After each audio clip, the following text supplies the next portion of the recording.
15वीं शताब्दी में यूरोपीय नाविकों द्वारा समुद्री मार्ग को खोजने के अभूतपूर्व कार्य किए गए।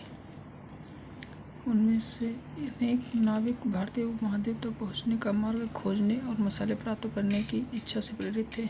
पुर्तगाली नाविक वास्को डी गामा अटलांटिक महासागर के साथ साथ यात्रा करते हुए केप ऑफ गुड होप से निकलकर और हिंद महासागर को पार करके भारत पहुंचा। उसे अपनी पहली यात्रा को पूरा करने में 1 वर्ष से अधिक समय लगा। वह 1498 में कालीकट पहुंचा और अगले वर्ष पुर्तगाल की राजधानी लिस्बन लौट गया। इस समुद्र यात्रा के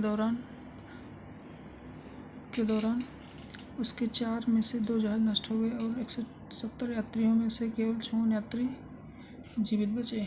इन प्रत्यक्ष खतरों के बावजूद जो मार्ग खोजे या खोजे गए उससे अत्यंत लाभकारी सिद्ध हुए और उसके बाद तो अंग्रेज़ों और हॉलैंडवासी और फ्रांसीसी नाविकों ने भी उसका अनुकरण करना प्रारंभ कर दिया।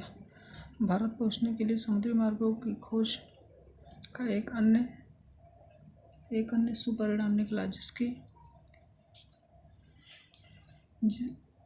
जिसकी किसी को आशा नहीं थी।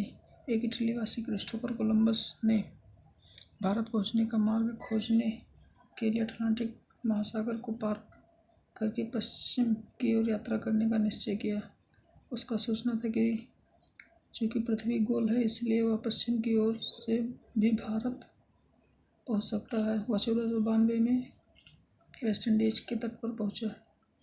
वेस्ट इंडीज का नाम इसी भ्रांति के कारण पड़ा। इसके पीछे स्पेन और पुर्तगाल के नाविक और विजेता भी वहां आते रहे और उन्होंने मध्य और दक्षिण अमेरिका के बड़े बड़े भागों को अपने कब्जे में कर लिया और अक्सर उन प्रदेशों के